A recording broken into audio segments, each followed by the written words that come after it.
So here we are at my claim again.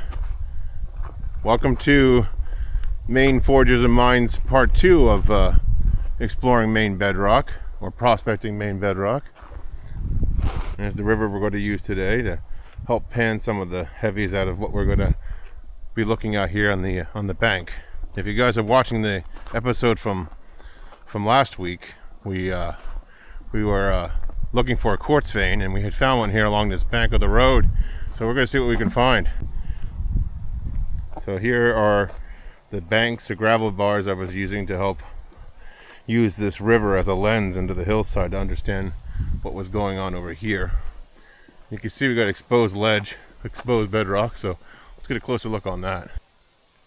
So it looks like we got more of the same here. Shale, argillites, peletic schists, metasediments.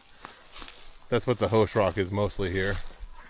So yeah, we don't have any so far we got no sign of mineralization. Nothing massive anyway. A little staining maybe on the rock face here, but nothing significant yet.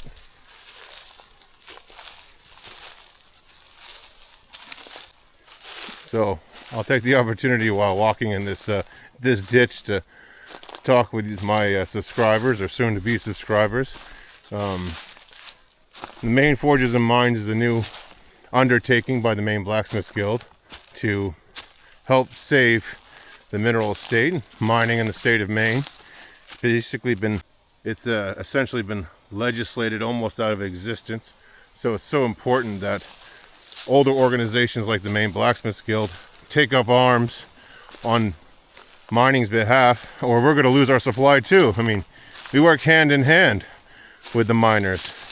We can't go under, neither can they. So it was just a natural decision for us to work together. And jumping off the soapbox for a second, still peletic schists, metasediments, argillite, no mineralization of note.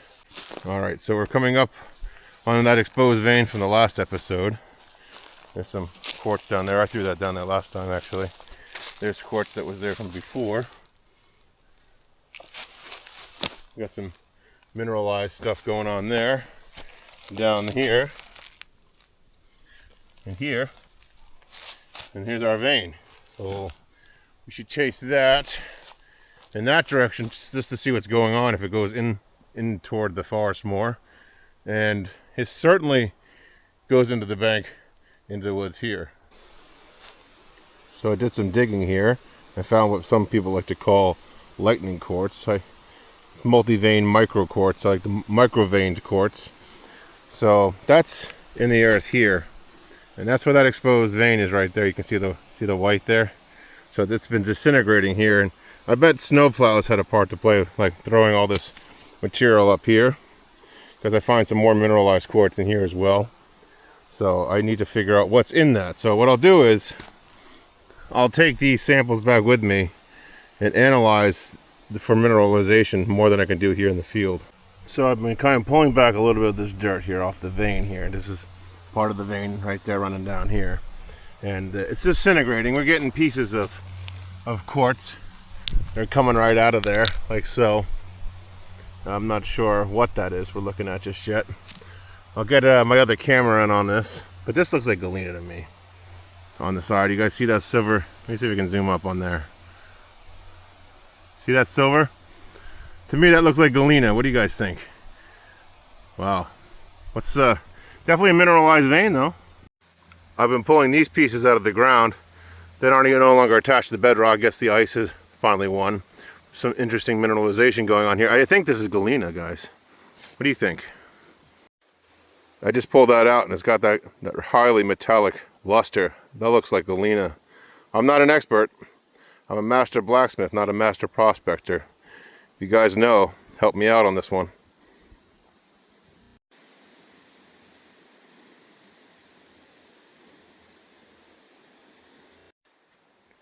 Those look like pyrite crystals. Chalcopyrite, maybe. This is, whatever this is highly mineralized. You can see iron in there. I know there's sulfides in there, but I think that is galena. So for a quick recap, that's where I found that flake of gold in the last episode. This is where I'm pulling out what looks like galena, a highly mineralized quartz. And there's the original vein I discovered from the float that was over there. So that's just to connect the dots for you, how I got to this point here and how I got to this gold bearing spot here. But the galena is very important because that means this is the load bearing rock where it's coming from. So this quartz does have mineralization, holds gold. That's super important. Well, excuse me. Seems like we got some sort of heavy mineralization on that bad boy. Well, here's a piece of dirty quartz I just pulled out of that vein. And we got some heavy mineralization going on here. Not 100% sure. Let me show you this other piece. Here's another large piece of broken quartz out of that vein. Again, I don't have to do any tool things to it. I just pull it right out of the ground like grapes off a vine. But there's some heavy mineralization right there. It's either chalcopyrite or something even better. I don't think that's the way that's set up. That does not look like a structure of a pyrite. Just took this large piece out from above the vein right there. And I got what seems to be some mica or galena. But on this side, it's heavily mineralized. Almost got like a peacockness to it, like chalcopyrite. Definitely doesn't look like any pyrite I know. That crystal structure is quite different. Here's a close-up on that structure. What do you guys think that is? I am not sure. I'm going to have to do some tests on that. Yeah, definitely some very interesting quartz here, guys. Very interesting quartz. That large piece came just to the south end. See that hole right there? Came out of there. So in this rubble here, we got more mineralization. And over there, where the gold flake was found, is more mineralization where the sunshine is. So, well, on the other side of the sunshine, I should say. So we got to keep looking in these two spots. Here's another piece of quartz with heavy mineralization. Not sure you can see it, but I'll get my close-up camera on that. From the same pocket, though, just above it. I know it's not a gemstone or valuable, but this is a pretty cool piece of ferruginous quartz. If you look closely here, you can see all the mineralization. You can see the gold or the electrum. You can see the galena. You can see some of the mica that's left over when I took it out of the ground. You could definitely see the mineralization in this. Some of that's pyrite, some of that's gold, some of that's electrum, which is gold and silver. So yeah, I've definitely stumbled on a mineralized vein of quartz, guys. I've got a bucket of it over here, and I'm going to smelt it. I'm going to crush it, roast it, and smelt it. So here's another piece of dirty quartz with heavy mineralization. Could be pyrites. It's facing down in this orientation. So I know this side of the vein's got the mineralization, the river side. That makes some sense to me. So I was able to dislodge this large piece of quartz. And again, I'll have to get the camera on it to see close-ups, but there's a gold flake just sitting here. You can't see it with this camera. And we got galena here. So you got some heavily mineralization on this side here. A large chunk. I want to say that is galena. There was some mica that came off when I pulled this out of the ground. There was some mica books in there too, which is a good sign.